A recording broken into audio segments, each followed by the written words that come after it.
ជំរាបសួរបងប្អូនទាំងអស់គ្នាថ្ងៃនេះខ្ញុំមានម្ហូបមួយមុខចង់បង្ហាញជូនបងប្អូននោះគឺឆាម្រះព្រៅជាមួយនឹងគ្រឿងសមុទ្រម្ហូបនេះមានរសជាតិប្រៃជូរអែមស្មើគ្នាហើយហឹរសម្រាប់បងប្អូនដែលចូលចិត្តម្ហូបហឹរប្រហែលជាចូលចិត្តម្ហូបមួយមុខនេះឥឡូវនេះដើម្បីដឹងច្បាស់សូមអញ្ជើញតាមដានអំពីវិធីធ្វើទាំងអស់គ្នាជាដំបូងខ្ញុំមានបង្គានិងមឹកមួយចាន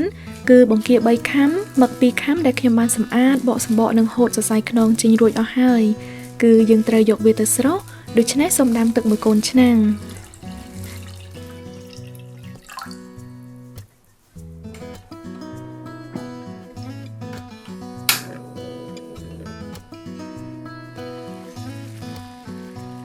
នៅពេលដែលទឹកពុះហើយសូមដាក់អំបិលកន្លះស្លាបព្រាកាហ្វេរួចមកសូមដាក់បង្គានិងមឹកចូលហើយកូរវាចុះឡើងតែមួយផ្លែតប៉ុណ្ណោះដើម្បីឲ្យមឹកនិងបង្គាត្រូវទឹកក្តៅសព្វកន្លែង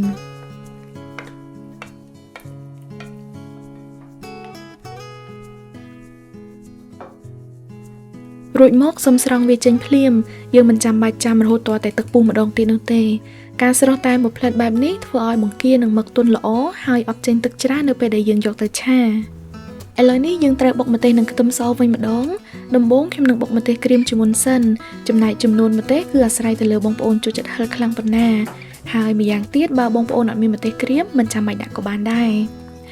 នៅពេលដែលម្ទេសក្រៀមចាប់ផ្ដើមបែកបន្តិចហើយយើងត្រូវដាក់ខ្ទឹមសនិងម្ទេសស្រស់ចូលម្ដងរួចបុកវាបន្តទៀតប៉ុន្តែមិនចាំបាច់ឲ្យវាម៉ត់ខ្លាំងពេកនោះទេគឺយើងចង់បានវាឲ្យល្មមប៉ុណ្នេះនៅពេលដែលដួសម្ទេសនិងខ្ទឹមសចេញពីត្បាល់អស់ហើយសូមបងប្អូនដាក់ទឹក5ស្លាបព្រាបាយដើម្បីក្រឡែងគ្រឿងដែលជាប់នៅក្នុងត្បាល់នោះហើយទុកទឹកនោះមួយឡែកសិនបន្ទាប់មកទៀតយើងត្រូវលាយគ្រឿងសម្រាប់ទុកឆាដោយដាក់ទឹកត្រី3ស្លាបព្រាបាយទឹកប្រេងខ្យង1ស្លាបព្រាបាយពេញហើយសូមដាក់ទឹកម្ទេស1ស្លាបព្រាបាយពេញនេះគឺជាទឹកម្ទេសដបបន្ទាប់មកទៀតសូមដាក់ស្ករជិត1ស្លាបព្រាបាយឬក៏1ស្លាបព្រាបាយស្មើនិងទឹកដែលយើងក្រឡែងត្បាល់លំបាញ់មិញ5ស្លាបព្រាបាយហើយចុងក្រោយសូមដាក់ក្រូចឆ្មាមួយចំណិតធំតែបើបងប្អូនចង់ប្រើទឹកអំពិលទុំ1ស្លាបព្រាបាយជំនួសក្រូចឆ្មាក៏បានដែរ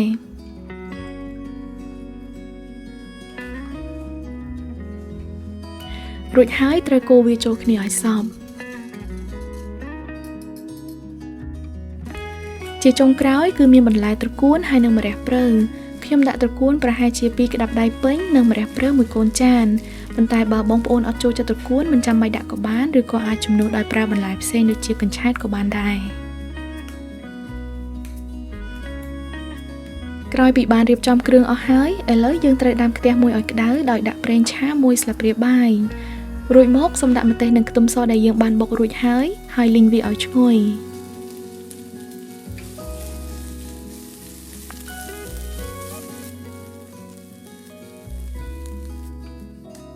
បន្ទាប់មកទៀតសូមចាក់គ្រឿងឆាចូលទាំងអស់ហើយឆាវាចូលឡើងឲ្យរាងខាប់បន្តិច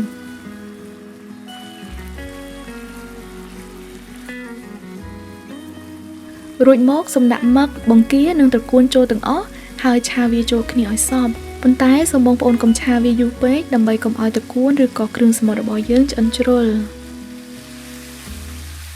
ពេលដែលមើលទៅត្រកួនចាប់ផ្ដើមទន់ល្មមហើយសូមបិទហ្គាសឬក៏លើកខ្ទះចុះពីចង្ក្រានភ្លាម